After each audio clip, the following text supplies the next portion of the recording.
So thanks, Will, and welcome everybody, and thanks for joining us. We always appreciate your coverage of Wake Forest football. I wish this was in person, and we'd be having bibs or something like that right afterwards. But I guess this is our new normal, and I hope you and your families are all doing well and safe and healthy. Physically and mentally. This has been a very challenging times for a lot of people in a lot of different ways. I first off want to say I'm just really grateful to our student athletes that, there's been a great deal of sacrifice and discipline just to get to where we are now. And that's the ability to practice and work out and have meetings and have walkthroughs. Just to get to this point has taken a lot. And I think our players have handled it incredibly well, with a lot of discipline and what you'd expect from a Wake Forest football player and a football team. I certainly appreciate Dr. Hatch, our administration, John Curry. There's so many people to thank, again, just to get to this point. All the protocols that we had to develop, the onboarding of our team, the quarantining, the meals, the isolation, the testing. It's a lot. This is a challenging job for everybody in normal times. And with everything going on, a lot of people have taken on additional responsibilities. My approach right now is every day is a good day. That every day that our football team's together, that we're able to meet with them and feed them and have practice with them is a good day. So I think so many times, we take a long-term approach and what are our goals? And, I think right now the focus has been just the daily goal of keeping our team safe, healthy, well-fed, keeping the morale up, and trying to get to the next day with a good attitude and healthy. And so far we've been able to do that. That'll continue to be a challenge. I think the next really big hurdle we have in order to be able to play is once all the other students come back. So I think the ACC has handled this wisely in terms of delaying things, and we'll see where we are. So I told our team that I'm not 100% sure we're going to play. I don't think anybody is. But based on what they've done, how they've handled themselves, the sacrifices they've made, I think it's worth still trying to play. And if we can manage this next segment of getting the students back and trying to stay relatively speaking COVID-free, we'll have an opportunity to play games. If that doesn't happen, then it's going to be challenging and difficult. So I'm glad we're still together. I'm glad we're still able to practice, and we just got to work really, really hard as a conference and as a campus to try to keep it to be an environment that we can practice and hopefully compete in. So a lot has happened since we last got together for a press conference. I could go on and on and on about a lot of different things. I know all of you love it when a head coach does his opening monologue for 45 minutes and leaves you no time for questions. I think usually that's the preferred press conference. So that's my opening statement, but I have another hour to go here. So just hang on. I'm kidding. Let's go to questions. All right, we'll start with Connor. You want to go first? Sure. Dave, this is a little open-ended, but if you could take us through some of the safety protocols that are in place for you to go through practice, and maybe, I don't know if you want to talk about how often you guys have tested or what symptoms you're looking for, and what's in place to keep having these good days that you talked about.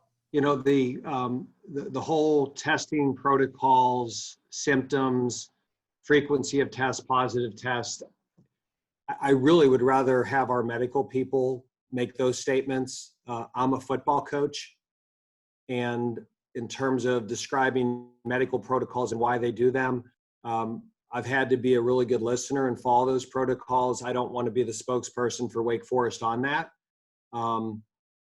Now, when our players first got here, everybody had to quarantine. Everybody had to test. And, there's a lot of different things we're doing. So, for instance, we have yet to have a full team practice. We have had what I call split practices. So we roughly have about 120 student athletes here. In terms of the student athletes who can practice because they don't have injuries, and there's guys that have ACLs that can't practice. We have roughly 110 student athletes who are actively practicing. So what we've done is we've split our football team in half. And that way we've never had more than 50 to 52 people on the field at once. We've never had more than 50 people in the locker room at once, or we might maybe have 55. We have kept the group separate. So for the coaches, everything's been in duplicate. We run 2 practices, we run 2 meetings, we have 2 team meetings. And tomorrow will be the first day that we have a full team practice. We are requiring our players to wear masks under their helmets during any competitive rep that contact or a collision can occur. So a lot of our safeguards is we're following the CDC guidelines, we're following our doctors and our medical people's advice to try to keep people out of contact tracing. So the goal is if we do have a positive, the contact tracing piece, you want to keep people out of that quarantine, but more importantly, if you're following those protocols, hopefully you're preventing the spread of COVID.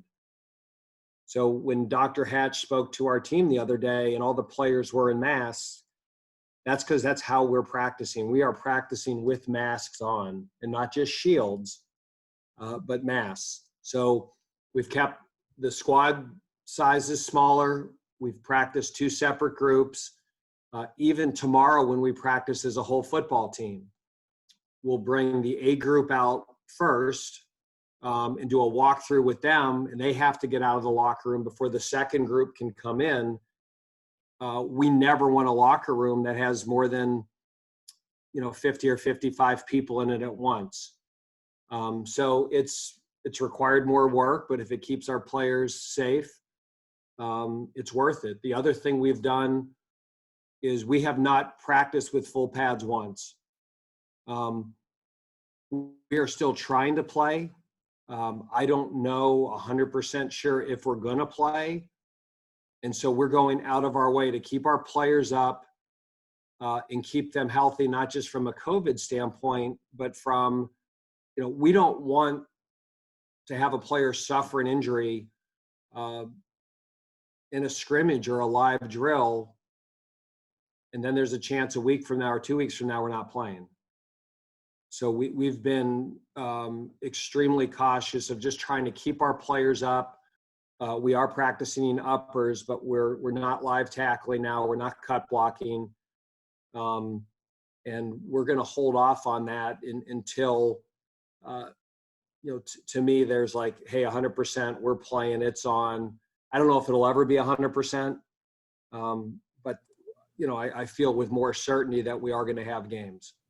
Yeah, I was going to say, there's no line of demarcation that's like August 28th is. Well, I think once we get, so right now, because we pushed our season back a week, so in my mind, this last week was a bonus week. So I told our players that we haven't started camp yet. We're doing spring football for this first week. So we practiced every other day. We're doing a ton of stretching, a ton of recovery. The players are not in the same conditioning level they would be in as if they were here March, April, May, June, July. We were one of the last teams to get our football team back. And so I don't think the overall conditioning level is where it needs to be. And so I didn't want to jump into camp and practice every single day. So we went roughly every other day for the last week.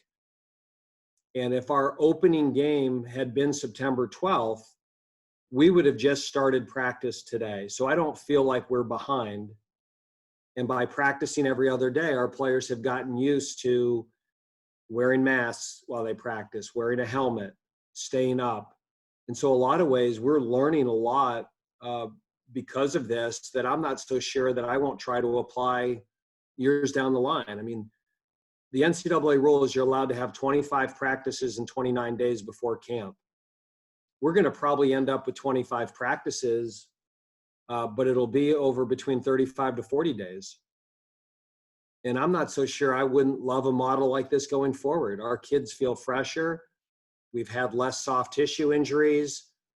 I think this first week of, instead of just going every single day, going every day and easing them into it has really been positive. And it's kept us, relatively speaking, a lot healthier than we've normally would be after 5 practices. Les, go ahead. You're on mute, Les. Les, you probably just asked the best question you've ever asked in your career, but unfortunately we didn't hear it. Yeah, you missed it. Yeah, Dave, thanks for taking this time with us today. I really appreciate it. How would you best characterize the mental health, the attitude, and the energy of these young men as they've returned to the practice field the last week? Les, I mean, in my mind, we're having a blast. I have probably enjoyed this last week or two of coaching as much as any time in my career, because I think, number one, you know, we're very routine oriented. And so now we've missed spring, we've missed all this stuff. You know, the old adage that you don't appreciate something until you don't have it. And I really feel there's an appreciation for being able to be together, to have meetings, to have practice. Our guys are enjoying it, and it's fun.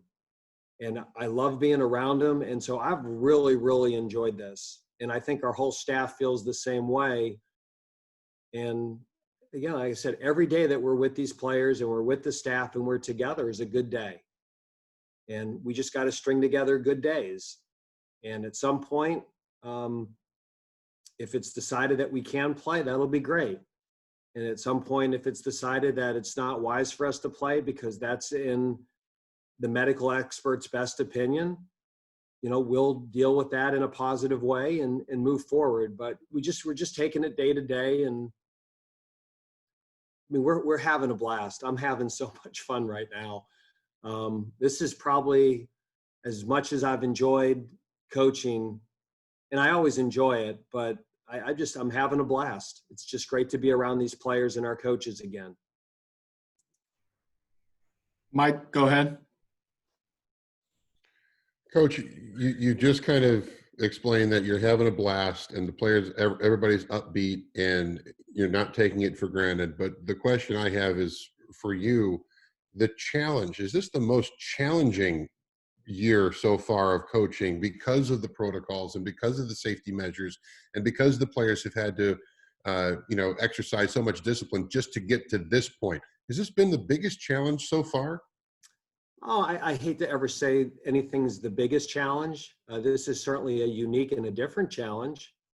And I don't feel at times like I'm a football coach because all I'm talking about is COVID, wearing a mask, hydrate, health. You're going around the practice field stay 15 feet apart, keep your mask on. But the enjoyment comes from watching the players enjoy playing.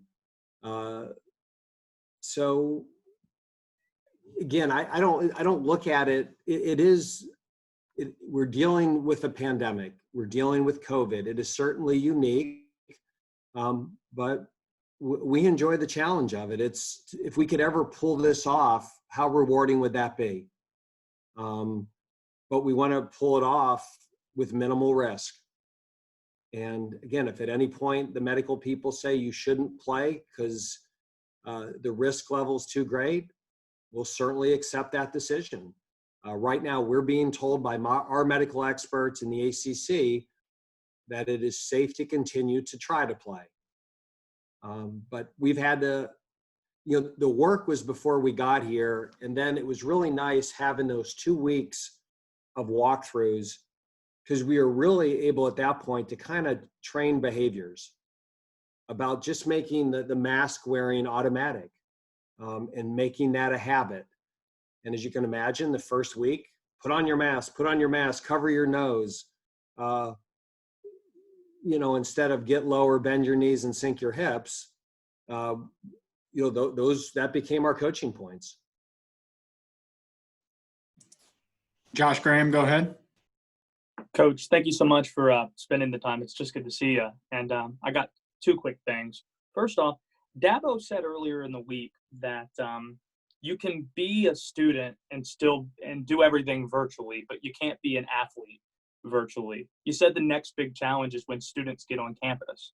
Would you be in favor, in order to keep things safe, keep your guys safe, not necessarily having a bubble because not everybody's in the same place, but having guys do their classes virtually so they could be kind of isolated with each other? I'm not going to mandate for our players. I think Wake Forest has been very proactive in making the classroom environment social distance, wear a mask 6 feet apart. It's no different than our meetings. So we've taken every one of our meeting rooms, and we've had people come in, and if this meeting room can fit 58 people, in order to social distance, maybe it only can seat 18 or 19. And we designate what 19 seats they can sit in. And Wake Forest is doing the same thing, I believe, with their classrooms. So I told our players, we don't tell you what to major in. We don't tell you what classes to take. And I'm not going to tell them whether they have to be online or in person. If you're concerned about being in a classroom and you would prefer to take most of your classes online, that's your choice. If you learn better face-to-face, I have great confidence in what the university and the administration are doing is to make the classroom environment as safe as possible. But it all comes down to personal responsibility and individual behaviors and the willingness to keep your mask on and keep 6 feet away. And it's our understanding if they do that, the risk level is minimal. That's where we are at an advantage being the smallest Power 5 school in the country. That our classrooms to begin with are much smaller than probably anybody else that we play. And so instead of the class having 60 people in it, if it has 20 people in it, we're much better equipped to do that than most places. And the second thing I had, you're talking about like the conditioning of your players. And I've talked to a number of athletic trainers who said it must be a nightmare when you see that the CDC symptoms for, say, heat illness is a lot of the same symptoms you're looking for potential COVID cases. When you talk about muscle cramps, you're talking about nausea, you're talking about vomiting. How have you guys been dealing with that in the early part of camp? Well, we go with the 2 groups. We've shortened practice. I've built in more breaks and more water breaks than ever before. We have had, I think, 1 issue of that through 7 days of camp. So we have been, again, I viewed this first week as a bonus week. So this first week was to get more of an idea of where we are. We're not doing conditioning at the end of practice. We're checking hydration levels and body weights daily. And because of not having the players here, not only are we dealing with the concern of COVID, but we are being extra vigilant of monitoring our players' conditioning levels. And by going every other day, we're allowing for a much longer recovery. So our one group went Monday and Tuesday, and our other group went today and tomorrow. Other than that, that's the only time so far our players have done back-to-back practices. When you can practice and give them a full day for recovery and then practice the next day, the odds of those type of things happening go way down. And so we have just been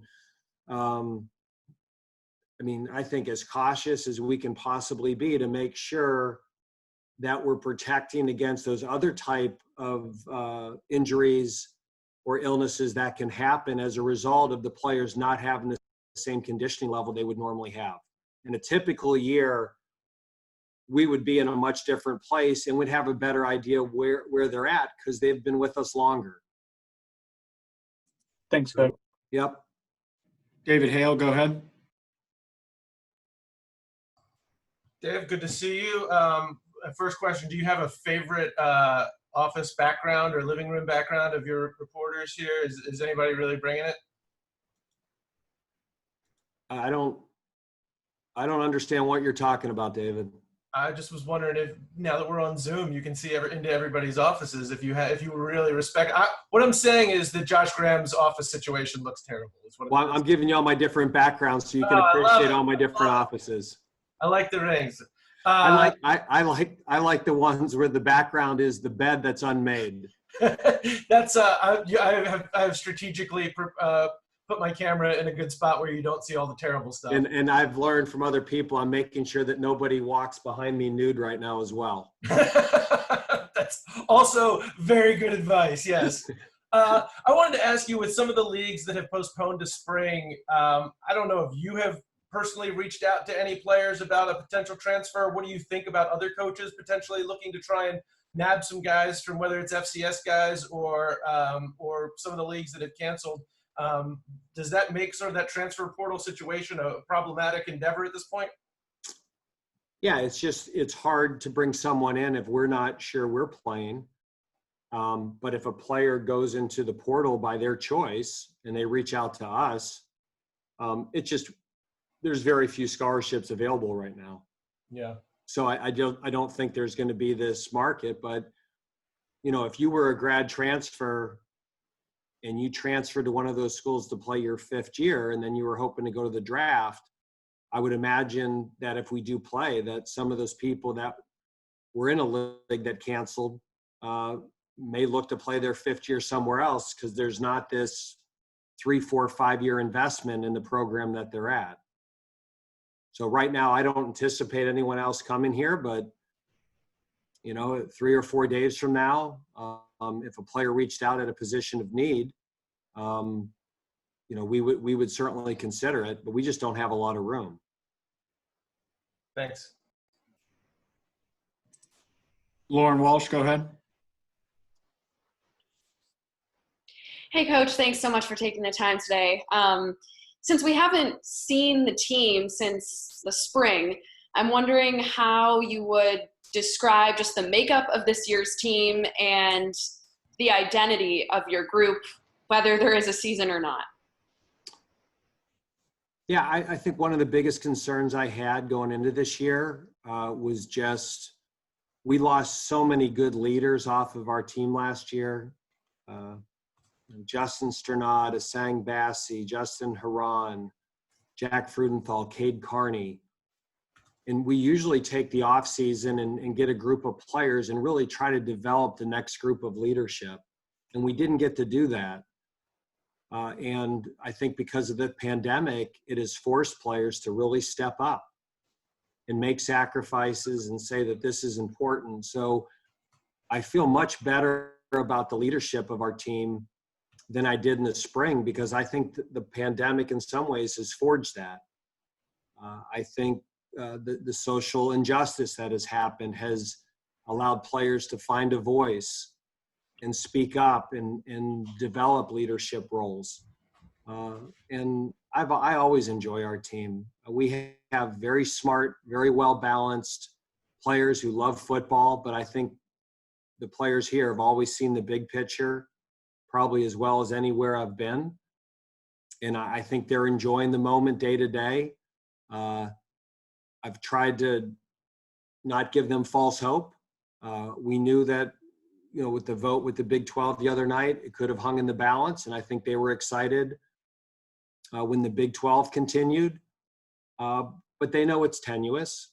And so I think that's why there's part of the joy in going out there is every day, we don't know how much longer we're going to be able to do this. And we're hoping and working hard that we can have a season But we're here, we're together, and we might as well enjoy it. And I think that's created a really positive vibe and energy on our team. Now we can get into the different position breakdowns and how this player's looking and all that. But that would be a very long-winded answer that you guys would be looking at your phones or I'd lose your interest in that one quickly, but I'm happy to get into that stuff if you want me to. Well, if I could just ask a quick follow-up, who are some of those players you mentioned who have stepped up into those leadership roles amid this COVID situation? On defense, I think, Boogie Basham certainly has, Suleiman Kamara, Jasir Taylor, to me, has really developed as a leader. He has found his voice in a lot of different ways, and I'm really proud of him, of how far he's come along. Jaquez Williams has done a nice job speaking up. Ryan Smenda. I think on offense, Zach Tom, Michael Juergens, Sage Surratt, Sam Hartman, Brandon Chapman. I'm sure I'm leaving guys out. But the pandemic has forced them to speak up and speak out and hold other people accountable. Those are the guys that our football team that love football the most. And they know in order for them to play, they have to get the other 100 guys to buy in to wearing a mask, social distancing, and trying to create that bubble. And what we've tried to do, and a lot of schools have done this, is we've tried to create a bubble on Wake Forest football. Now in the next week or two, Wake Forest University is going to try to create a bubble. And we still have to remain that bubble within the bigger bubble. And we cannot let COVID or a desire to have a social life jeopardize what we're trying to do for the greater good of our football team and the university. Thank you. You're welcome. Connor, we'll go back to you.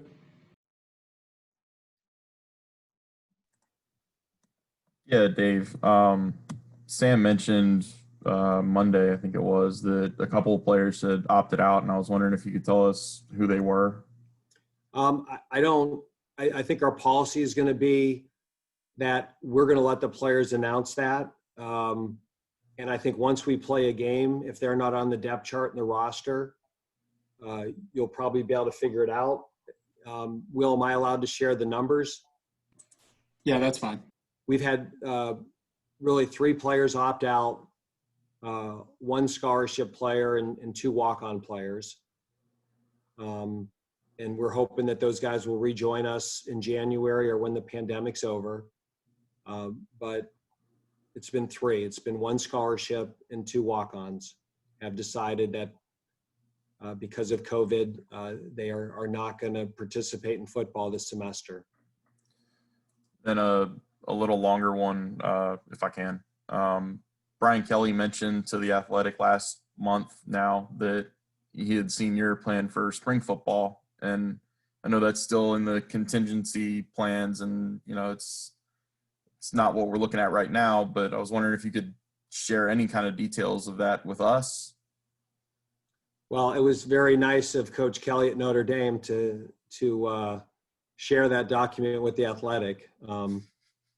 So I called him after he did that. I said, thanks. I had all these national media people wanting to know what the Clawson spring plan was. And I was very clear.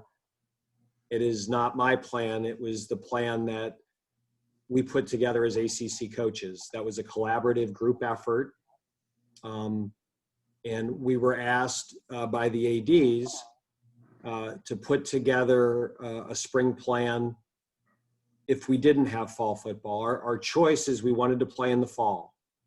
And the spring plan was not put out there as we would rather do that than the fall, but that would be preferred to no football in the fall. And so we worked together collaboratively. We put together a plan that we all agreed on, that if it had to be in the spring, that we felt comfortable with in terms of the amount of games, the end date, but we really haven't revisited. I think we're so focused right now on trying to play in the fall And I think one of the things that, and we met as coaches the other night, it would be really hard to ask our players to go through this whole process again without a guarantee of playing. You know, it's nice to say, you know, we're going to play in the spring or January or February. You know, what guarantee is there that you can pull it off then?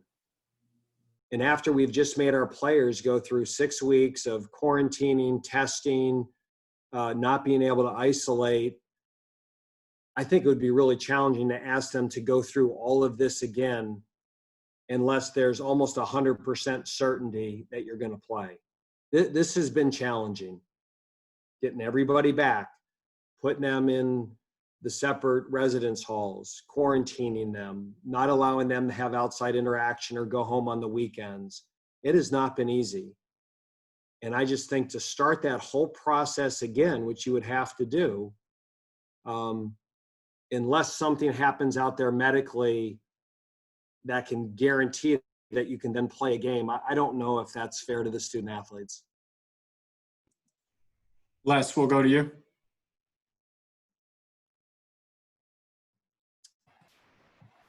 Hey, Dave. Obviously missed being out of practice. So I need for you to kind of encapsulate the last 10 hours play-by-play of what's taken place on the field for us. Yeah, absolutely. It's not my birthday yet, so we haven't played the Talking Heads mix yet. That's coming up in a couple of days. Song number 1 will still be Naive Melody. And I've got to really figure out what song number 2 and 3 is going to be. That's a critical call this year. I may have to mix it up a little bit. On a serious note, though, as you enter into what you consider the camp part of camp, what are some of the top 3 or 4 position battles that you think will take place in the fall as you head toward what you hope is a season? I would say this, Les. I think our depth overall and the amount of playable players that we have, in some ways, this will be and could be, if we can stay healthy and other players decide not to opt out, some of the best depth we've ever had: quarterback, running back, receiver, tight end, defensive line, and linebacker. I like our depth in the O-line. We still got some battles going on for who's the starter, you know, who's 4, who's 5, who's 6, who's 7. But from 1 to 10, I don't think 10's ever been as good as it is right now.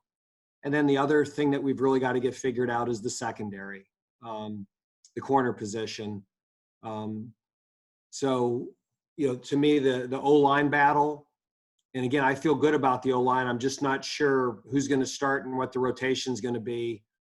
And then there's some battles in the secondary, especially at corner, that we got to see who comes out of that process as the starter and who else is going to play. And I think one of the challenges of COVID is, you know, if you have a player test positive with all the contact tracing going up that's going to happen, it's never, ever been more important to not just have a 2 who can play, but a 3 and potentially a 4. And so the ability to get all these players extra reps by practicing every other day, you know, so what we've done is we've practiced, let's say, our A group on Tuesday and then our B group on Wednesday and our A group Thursday and the B group practice today. Is there's just a lot more accumulation of reps for these young men than we've ever been able to give our 3s and our 4s before. And to develop that depth is going to be critical. But I think the O-line and the secondary, just looking at what we lost a year ago, are clearly the positions right now that the most interesting battles and competitions are going on at. Do you know yet if you'll be able to get any help from your freshman corners? I mean, we like them. We think they're good players, but the challenge of camp isn't who does well the week 1, but who can sustain it weeks 2, 3, and 4. You know, that's always the breaking point with freshmen. Evan Lepler, go ahead. Will, thank you, Coach. It's really good to see you. I have a quick question about what kind of product you expect to see in college football this fall if we're able to play, and how the lack of spring ball and the difference in fall camp will impact the product in terms of general sloppiness. Like, are there things that you will anticipate being sloppier if we do get to play that you're contemplating and how to prevent them, how to capitalize on other opponents' sloppiness? It's a question we can't know the answer to, obviously, but I'm curious your general thoughts on kind of what the dynamic will be considering all of the changes that we've endured over the past 5 months. I don't think you can miss spring football and all of that weightlifting and conditioning that happens in March, April, May, and June, and don't think the product isn't going to be affected. However, I thought the Football Oversight Committee came up with a really good plan of allowing all those walkthroughs. So in some ways, I feel because of the walkthroughs that mentally we're ahead of where we would normally be now. I think our players know their assignments better. To me, it's the physical part of it is even that with the season being a game shorter for now, I'm just curious how we're going to hold up physically. I think the teams that have depth, that can play the most players, that can survive COVID or contact tracing losses. So I don't think, I think the product will be affected, but I don't think it'll be a huge effect. And, you know, sometimes football's fun when it's a little bit sloppy. So there might be more plays that, can you believe this happened? So hopefully not at Wake Forest, but again, I don't think it will be as clean, but I certainly don't think it'll be a bad product. Connor, go ahead. Just as an aside, that'll be worth hanging on to for sometimes football is more fun when it's not as clean. Not Dave, fun for coaches, but more entertaining. Yeah. Okay. What is your situation right now? I know you're isolated, you're quarantined away from your family. Are you sleeping in the office? Are you sleeping in a hotel? Like, No, I'm right now. My, it's still summer, so my, Catherine and Courtney and Eric are somewhere else, and I've been able to stay at home. And then, my daughter's going to college, so she is going to go back for her senior year. And then when they come back to move her in, I will stay in a hotel. And then I was going to stay in a hotel, or I was even looking at getting one of those sleeping pods and putting it in the office and sleeping there. And then my son's school decided that they're going to go online for the first 4 to 6 weeks. So my wife and son will stay out of town so I can stay at the house. And if at any point his school becomes live and in person, then I'll get that order for the sleeping pod back up or stay at a hotel. So we're quarantining from each other. I was able to see her a little bit ago that I kind of quarantined for a bit, took a COVID test and saw him for a quick weekend. But over the last, 5 or 6 weeks, I've probably seen them a total of 4 or 5 days. that weighed on you some as you? Yeah. I mean, it's not fun. I mean, you get married to someone because you enjoy spending time with them. And if you're in a good marriage and you enjoy spending time with your wife, this is hard. But like I've said to David on a couple of articles, that we didn't take this as a perspective of complaining or woe is us, that, people in the military have to do this all the time and they're risking their life. And through COVID, you have medical professionals that every single day work with COVID patients and put their lives on the line. I think we've had 900 people in our country who are medical professionals who have died from COVID. I'm coaching football, and, we'll be fine. It's not fun. It's not an enjoyable aspect of it. But it's the reality of the situation. And I said this in the article. It's not a hard decision. It's just an unfortunate circumstance of COVID. But we'll get through it. We'll be fine. And it'll make it that much more. It's like not seeing your players. When I do get to spend time with them, I'll probably appreciate it and enjoy it even more, even though I do enjoy it when I do it on a daily basis. But yes, that has been, for me, that's been the worst, most challenging part of it. That's been way harder than managing all the protocols we have. Is just, you go home at work at night and, you look forward to seeing your wife and your kids, and to not have that It mentally is tough, but again, I was single the first 6 years I coached, so it just kind of feels you just dive completely into your job. Les, go ahead. Dave, is it entirely possible that if this season comes off the way it's currently scheduled, that the program that is the most disciplined and follows these protocols the best might have like an advantage through this season? Absolutely. That I've told the team that being disciplined and penalty free and all those things have always helped us win here. And the layer of COVID, the team that can be the most disciplined and keep COVID and contact tracing out of their program the best will show up on Saturday with more players and better players. So absolutely. For a team that manages it well, it will be a huge competitive advantage. And for a team that doesn't manage it well, it will be a disadvantage, but it'll also be unfair to the other schools in the league. Is there someone on your staff that is helping manage that piece of it on a practice and day-to-day basis? Jordan Jerry has been incredible.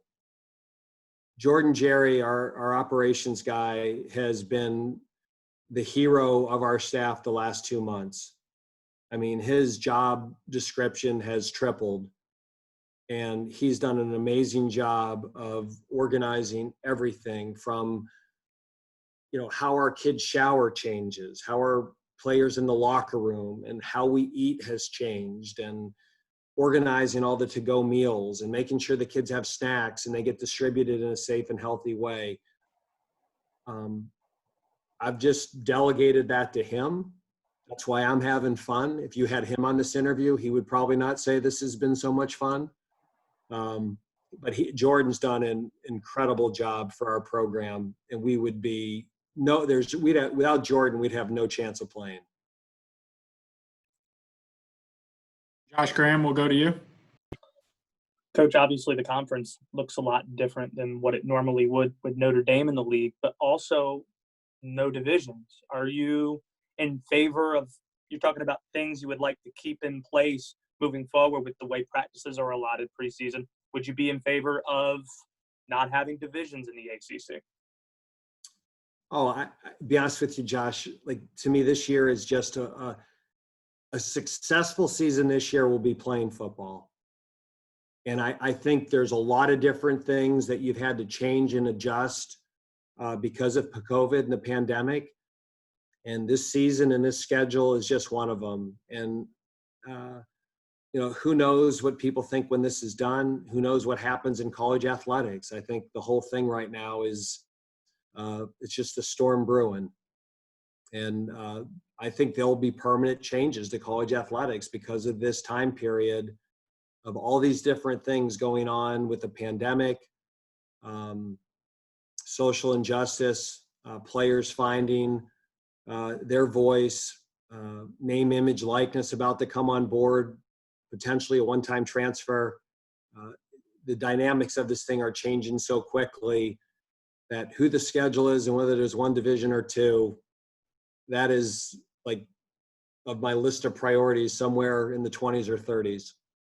And I wanted to ask you about President Hatch on Monday, speaking with the team. Sam told me that it was very encouraging for him to hear the president say that he was going to fight for them and let him know, let the powers to be know that he wants Wake Forest to play. What was your take? I would say this, that Dr. Hatch, first of all, for the president to be willing to get in front of the football team at a time like this where emotions are high in charge, I think shows courage on Dr. Hatch's part. We're fortunate to have a president that was willing to do that. And I think there's some people out there that after he did that probably wish that they could get their president to do that. And I reached out to Dr. Hatch and asked if he would do that. And I just said, listen, I think this will be beneficial either way. You're the one that has the vote. I think it's important that you listen to the players. And if it goes well, you'll get their perspective. And if it doesn't go well, nobody can say that they didn't have a chance to voice their opinion. And I think it took a lot of courage of Dr. Hatch to do that. I appreciate that he was willing to listen. But what he said is he appreciated what they did. I really do believe our football team set the standard for the entire student body on how to do this correctly and successfully if we want to play football and have school and a campus community at Wake Forest this year. But he always qualified it of, I will support it as long as I believe it's safe for you to play. At what point I believe it's not safe, I can't support you playing. So that qualifier was always part of the discussion. Now that doesn't show up on the highlight film or the video, but he didn't commit to voting to play. He committed to supporting us trying to play as long as it was safe and healthy and they weren't putting the student athletes' health at risk. So there was a lot of qualifiers in that support, which there should be. I think that'll wrap us up for today, Coach. Thank you, everybody, for their time, and thank you, Coach, for your time. All right. Thanks a lot. I hope you guys stay safe and healthy, and hopefully at some point we can get together and, you know, the best part of these conversations are after the cameras are off. That's when I answer your real questions. I'm not doing that now. We got people recording this. Lauren's got her phone. I saw it down there, Lauren. You're recording this, aren't you? No? It's my job to record it. Okay. Well, if I said anything stupid, please edit it out. If we're going to click leave and then like 6 naked people are going to wander behind Dave here just as we turn off the video, I think. Well, that's why I put the screensaver up, because when the naked people came in, this hides them. I will say, Coach, you inspired me to watch the Talking Heads documentary Stop Making Sense a few weeks ago. So see, I'm now with that. There's so many ways that I'm benefiting society through this. Thanks, Coach.